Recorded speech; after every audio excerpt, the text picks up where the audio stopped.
Forest guard result ଦେଖିକି ମୋତେ ଲାଗୁଛି ଓଡ଼ିଶାରେ 12 ଫେଲ୍ ଫିଲ୍ମ କରିଦେଲେ ବହୁତ ବେଟର୍ ହେଇଥାନ୍ତା ଏବଂ ଭ୍ୟୁ ବହୁତ ଯାଇଥାନ୍ତା।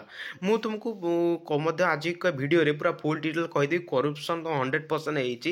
ଯେତିକି ପ୍ରକାର ପୋଷ୍ଟ ବାହାରିଥିଲା ପାଖାପାଖି କେତେ 2712 ପୋଷ୍ଟ ଥିଲା ସେଥିରୁ ପାଖାପାଖି ବହୁତ ମାନେ କରପ୍ସନ୍ କହିଲେ ଚଳେ। ଆଉ ଯେଉଁମାନେ ବି କଠିନ ପରିଶ୍ରମ କରିଛ ନିହାତି ଭାବରେ ତାଙ୍କର ମଧ୍ୟ ଯେଉଁମାନେ ବି ହାଇ ସ୍କୋର୍ କରିଛ ନିହାତି ଭାବରେ ତାଙ୍କର ବି ମଧ୍ୟ ସିଲେକ୍ସନ୍ ହେଇଛି। ଏମିତି ନାହିଁ କି ସବୁତକ ପୋଷ୍ଟ କରପ୍ସନ୍ ହେଇଛି। ଯେଉଁମାନେ ବି କଠିନ ପରିଶ୍ରମ କରିକି ଆପଣମାନେ ରିଟିନ୍ ଦେଇଥିଲେ ତାଙ୍କର ମଧ୍ୟ କ୍ୱାଲିଫିକେସନ୍ ହେଇଛି ଏବଂ କରପ୍ସନ୍ 100% ହେଇଛି। ଲାଇଭ୍ ପ୍ରୁଫ୍ ମଧ୍ୟ ତୁମକୁ ଦେଖେଇବି। ଫାଷ୍ଟ କରିକି ତୁମେମାନେ ଦେଖିପାରୁଥିବ ବର୍ତ୍ତମାନ ମୁଁ already physical merit list already ଆମ ଗ୍ରୁପ୍ରେ ମଧ୍ୟ ଦେଇଦେଇଛି। ଯେଉଁମାନେ ବି ଦେଖିନ ନିହାତି ଭାବରେ ଗ୍ରୁପ୍ରେ ଜଏନ୍ ହେଇକି ଦେଖିପାରିବ, ନହେଲେ ଅଫିସିଆଲ୍ ୱେବସାଇଟ୍ରେ ମଧ୍ୟ ଦେଖିପାରିବ। ଆପଣମାନେ ବିଶ୍ୱାସ କରିବେନି ଗୋଟେ ପିଲା ମାନେ ଦେଖ 3 ନମ୍ବର ର୍ୟାଙ୍କ କଥା କହୁଛି। ଗୋଟେ ପିଲା ଛାଡ଼ ସେଇଟା ତ 37% ରଖିଛି, 10th 37% ରଖିଛି। ଏସି କାଟେଗୋରୀ ବଟ୍ ସେ ସିଲେକ୍ସନ୍ ଚଳିବ। ଏଇଟା ଗୋଟେ ଆପଣମାନେ ୟୁଆର୍ କାଟେଗୋରୀ ସିଲେକ୍ସନ୍ ହେଇଛି ଏସି ଓକେ। ତ ଏଇଟା ଛାଡ଼, ଏଇଟା କେଉଁ ମସିହାର ସେ ଦେଇଥିଲା 1998 ମସିହାରେ। ହଁ 1998 ମସିହାର 10th ପାସ୍ ମାନେ ପାଖାପାଖି କହିବାକୁ ଗଲେ ସେତେବେଳେ ପାଖାପାଖି ବୋଧେ ଥିଲା ଆମର ଯେଉଁ ଗୋଲେଇଗୁଲା ଯାହାକୁ ଆମେ କହୁଛେ ଓଡ଼ିଆରେ ଗୋଲେଇଗୁଲା ଥିଲା। ସେ 37% ରଖିଛି ବଟ୍ ସିଏ ମାନେ 3rd ର୍ୟାଙ୍କ। କେତେ ୟୁଆର୍ ପୋଷ୍ଟ ମଧ୍ୟ ସେ ନେଇଛି। ଏସି କାଟେଗୋରୀ ପିଲା ୟୁଆର୍ ପୋଷ୍ଟ ନେଇଛି। ଛାଡ଼ ତା କଥା ଛାଡ଼। ନେକ୍ସଟ ଏଇ ତ ଗୋଟେ ପିଲା ଚଳିବ, ଗୋଟେ ଦୁଇଟା ହେଲେ ବି ଚଳିବ। ମାନେ ପାଖାପାଖି କହିବାକୁ ଗଲେ 90-80ଟା ଭିତରେ ଅଛି। ଆପଣମାନେ ମଧ୍ୟ ଦେଖିଲେ ରେଜଲ୍ଟ ଦେଖିଲେ ମଧ୍ୟ ଆପଣମାନେ ମଧ୍ୟ ନୋଟିସ୍ ଯଦି କରିଥିବେ ଜାଣିପାରିଥିବେ। 4 ନମ୍ବର ପିଲା ଆସିବା।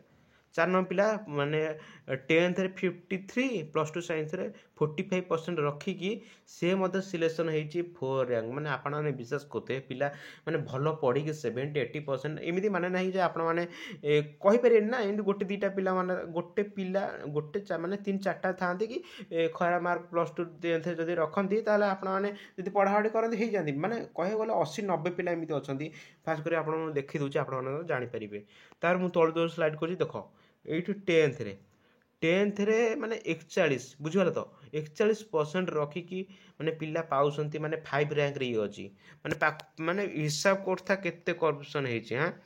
ଆପଣ ଦେଖିପାରେ ଦେଖ 1999 ମସିହାରେ ଇଏ ମାନେ ତାଙ୍କର ବାର୍ଥଡେ ମାନେ ଇଏ ପୁରା ଗୋଲେଇଗୁଲା ଯାହାକୁ ମାନେ କହୁଛ ଗୋଲେଇଗୁଲା ହଁ ଇଏ ବି ଚଳିବ। 73% ମାନେ 10th ରଖିଛି। ଛାଡ଼ ଆଙ୍କ କଥା, ଯେଉଁମାନେ ବି ଭଲ ଭଲ ମାର୍କ ରଖିଛନ୍ତି +2 ମାନେ ଦେଲେ ଛାଡ଼ ଆଙ୍କ କଥା। ଆପଣମାନେ ଦେଖିପାରେ ମାନେ 33% ରଖିଛି ମାନେ ଜଷ୍ଟ ହଁ ଚଳିବ।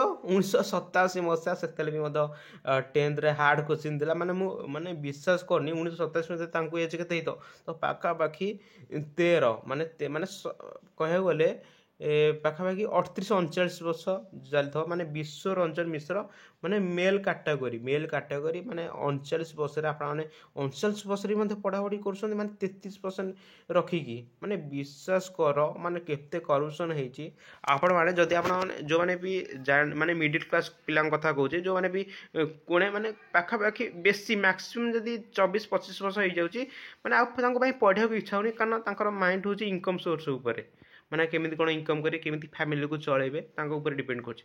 ବଟ୍ ଇଏ ମାନେ 39% ମାନେ ଟପ୍ 10 ମାନେ ପାଖାପାଖି ଗଲେ ଦେଖ ଆପଣମାନେ ଜାଣିଥିବେ ନା 1987 ମସିହା ଜନ୍ମଗ୍ରହଣ କରିଛନ୍ତି। 2024 ହେଲା 2024ରେ ସେ ଫରେଷ୍ଟ ଗାର୍ଡ଼ ଟପ୍ 10ରେ ଅଛନ୍ତି। ଟପ୍ 10 ଅଛି ତା ପୂର୍ବରୁ ତ ଫରେଷ୍ଟ ଗାର୍ଡ଼ 2021 ବାହାରିଥିଲା ତ ସେଥିରେ କାହିଁ ତ ଜଏନ୍ ହେଇଗଲାନି। ବଟ୍ ଏବେ କାହିଁ ଟପ୍ 10ରେ ରହିଲେ ସେଇଠି ବି ମୋତେ ଡାଉଟ୍ ରହୁଛି। ହଁ ଛାଡ଼ ସେତେବେଳେ ବୋଧେ କୋଚିଂ ହାର୍ଡ଼ ପଡ଼ିଥିଲା, ଏବେ ବୋଧେ କୋଚିଂ ଇଜି ପଡ଼ିଥିଲା। ମାନେ ଛାଡ଼ ଏଇ ଗୋଟେ ପିଲା ଛାଡ଼ ଏମିତି ଗୋଟେ ନାହିଁ ବହୁତ ପିଲାଙ୍କର ଅଛି। ଦେଖ ତମେ 37% ରଖିକି ପିଲା ଏଠି ପାଉଛନ୍ତି ମାନେ ୟୁଆର୍ ପୋଷ୍ଟ ନେଉଛନ୍ତି ଏସି କାଟାଗୋରୀ। ମାନେ ଭାବୁଥାଅ ମାନେ କେତେ କରପ୍ସନ୍ ହେଇଛି। ମାନେ ମାନେ କହିବାକୁ ଗଲେ ଓଡ଼ିଆ ଭାଷା ଯେଉଁ କହନ୍ତି ଯେତେବେଳେ ବି ୟାର ମାନେ ରେଜଲ୍ଟ ଡିଲେ କରୁଥିଲା ଆମର ଯେଉଁ ଫରେଷ୍ଟ ଲାଇଫ୍ ଇନ୍ସପେକ୍ଟର ସେତେବେଳେ ପିଲା ଯାଇକି ଆମର ମାନେ କହିଥିଲେ କି କମ୍ପ୍ଲେନ୍ କରିଥିଲେ। ସେମାନଙ୍କୁ ମଧ୍ୟ ଡକା ହେଇଥିଲା। ସେମାନେ OSSC ଯିଏ ବି ଚେୟାରମ୍ୟାନ୍ ଅଛନ୍ତି ସେମାନେ କହିଲେ କି ଆମେ ଯାହା କରିପାରିବୁ ସେମିତି କିଛି ନାହିଁ। ଆପଣମାନେ ମଧ୍ୟ ଅଲରେଡ଼ି ବି ଭିଡ଼ିଓ ମଧ୍ୟ ଅଲରେଡ଼ି ପ୍ରୋଭାଇଡ଼ କରିଦେଇଛି ଗ୍ରୁପ୍ରେ। ଛାଡ଼ ତମେ ନିଜେ ମଧ୍ୟ ରେଜଲ୍ଟ ଚେକ୍ କରିପାରିବ। ବହୁତ ସାରା କରପ୍ସନ୍ ହେଇଛି। ଏମିତି କହିବିନି କି ସବୁତକ ପୋଷ୍ଟ କରପ୍ସନ୍ ହେଇଛି, କିଛିଟା ମଧ୍ୟ କରପ୍ସନ୍ ହେଇଛି। ଆପଣମାନେ ନିଜେ ମଧ୍ୟ ଚେକ୍ କରିପାରିବେ। ଓକେ ମାନେ ପାଖାପାଖି 33 ଜଷ୍ଟ ପାସ୍ ମାନେ 10ମ ଜଷ୍ଟ ପାସ୍ ମାନେ ଆଜିକା ଡେଟ୍ରେ ମାନେ ଗୋଲେଇ ବୁଲା ଜମାନାରେ ଯେଉଁ କହୁଛନ୍ତି ଗୋଲେଇ ବୁଲେଇକି ପିଲା ଜଷ୍ଟ ପାସ୍ ହେଇକି ପିଲା ମାନେ ଫରେଷ୍ଟ ଗାର୍ଡ଼ ଫରେଷ୍ଟ ଲାଇଫଷ୍ଟକ୍ ଇନଷ୍ଟିଚ୍ୟୁଟ୍ ଯେଉଁଟାକି କମ୍ପ୍ୟୁଟର ରହୁଛି, ଜିକେ ରହୁଛି, ଜିକେରେ ପୁଣି ଇଣ୍ଡିଆନ୍ ଜିକେ ମୋତେ ପଡ଼ୁଥିଲା, ଆମର ଇଂଲିଶ ରହୁଛି, ମାନେ ଏଇଥିରେ ମାନେ ସେଇଥିରେ ଜଷ୍ଟ ଗୋଲେ ଇଜି, ମାନେ ସାହିତ୍ୟରେ ଗପ ହପ ମାନେ ଗପ ଆଉ ଆମର ମିଶାଣ 3+4 କେତେ 7 ଦଶମରେ ଗୋଲେ ମାନେ ମାର୍କ ରଖିପାରିଲେନି, ମାନେ 33 ଜଷ୍ଟ ପାସ୍ ରଖିଲେ, କିନ୍ତୁ ଏଇଥର ଟପ୍ 10 ମାନେ ଟପ୍ 10 ଭିତରେ ରହିଗଲେ। ମାନେ ଭାବୁଥାଅ ମାନେ କେତେ କରପ୍ସନ୍ ହେଇଛି। ମୁଁ ଓ ତ୍ରିପଲ୍ ସି ଯେଉଁମାନେ ବି ଏକ୍ଜାମ୍ କଣ୍ଡକ୍ଟ କରୁଛନ୍ତି, ମୁଁ ତୁମକୁ ଗୋଟେ କଥା କହିବାକୁ ଚାହୁଁଛି, ଆପଣମାନେ ଯଦି ବି କରପ୍ସନ୍ କରୁଛନ୍ତି ତ ଆପଣମାନେ କାହିଁ ଡାଇରେକ୍ଟ ଦେଖେଇ ଦେଉଛନ୍ତି 10th ଆଙ୍କର କେତେ ମାର୍କ ଥିଲା, +2 କେତେ ମାର୍କ ଥିଲା, ଆପଣ ତ ଡାଇରେକ୍ଟ ରେଜଲ୍ଟ ବାହାର କରିକି ଡାଇରେକ୍ଟ ପବ୍ଲିଶ କରିଦେବେ ନା, ଯେଉଁଟାକି ଜଣା ପଡ଼ିବନି। ତ ଏଇଟା ଅଟୋମେଟିକ୍ ତ ଜଣା ପଡ଼ିଯାଉଛି ଯେ ଆପଣମାନେ ମାନେ 100% କରପ୍ସନ୍ ହେଇଛି ଏଥିରେ, ମାନେ କହିବାକୁ ଗଲେ ସବୁ ତ ପୋଷ୍ଟରେ ତ କରପ୍ସନ୍ ହେଇନି ନା, 100% କରପ୍ସନ୍ ହେଇଛି, ଆପଣ ନିଜେ ମଧ୍ୟ ଚେକ୍ କରିଦେବେ। ତ ଦେଖ, ପିଲାମାନଙ୍କର ଆସିଥିଲା କି ଅଫଲାଇନରେ କରପ୍ସନ୍ ହେଉଛି, ତେଣୁ ସେ ଅନଲାଇନ୍ ଏକ୍ଜାମ୍ କଲା, ପିଲାମାନେ ଆସିଥିଲା କି ଆଉ କରପ୍ସନ୍ ହେବନି, ମାନେ ତଥାପି କରପ୍ସନ୍ ହେଉଛି। ପିଲାମାନେ ଯାହା ବି ଯେଉଁମାନେ ଟିକେ ଯାହା ପଢ଼ୁଛନ୍ତି ପାଖାପାଖି ଡିମୋଟିଭ୍ ତ ହେଇଯାଉଥିବେ ନା, କାରଣ କରପ୍ସନ୍ ହେଲେ କାହାର ବି ଇଚ୍ଛା ଥିବ, ଗୋଟେ ମିଡ଼ିଲ୍ କ୍ଲାସ୍ ପିଲାଙ୍କର କାହାର ବି ଇଚ୍ଛା ଥିବ କରପ୍ସନ୍ ମାନେ ପାଠ ପଢ଼ିବା ପାଇଁ।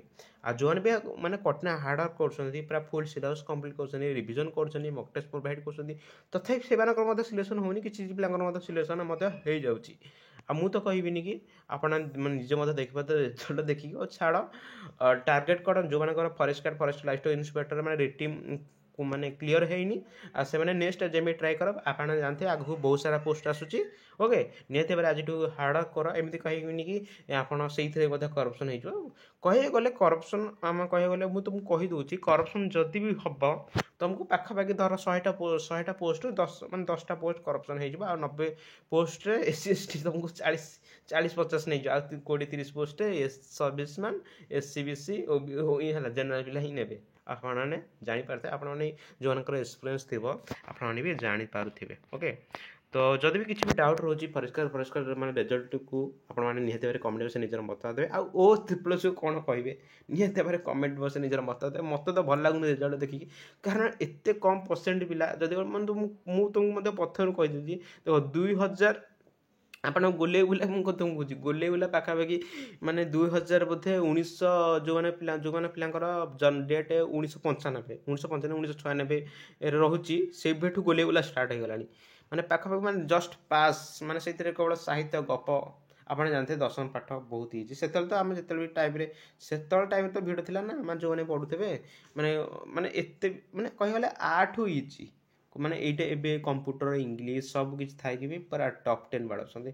ମାନେ ଆପଣଙ୍କୁ ମାନେ ଏମିତି ମାନେ କହିବାକୁ ଗଲେ ଓଡ଼ିଶାରେ 12 ଫେଲ୍ ଫିଲ୍ମ ନିହାତି କରିବାର ଥିଲା।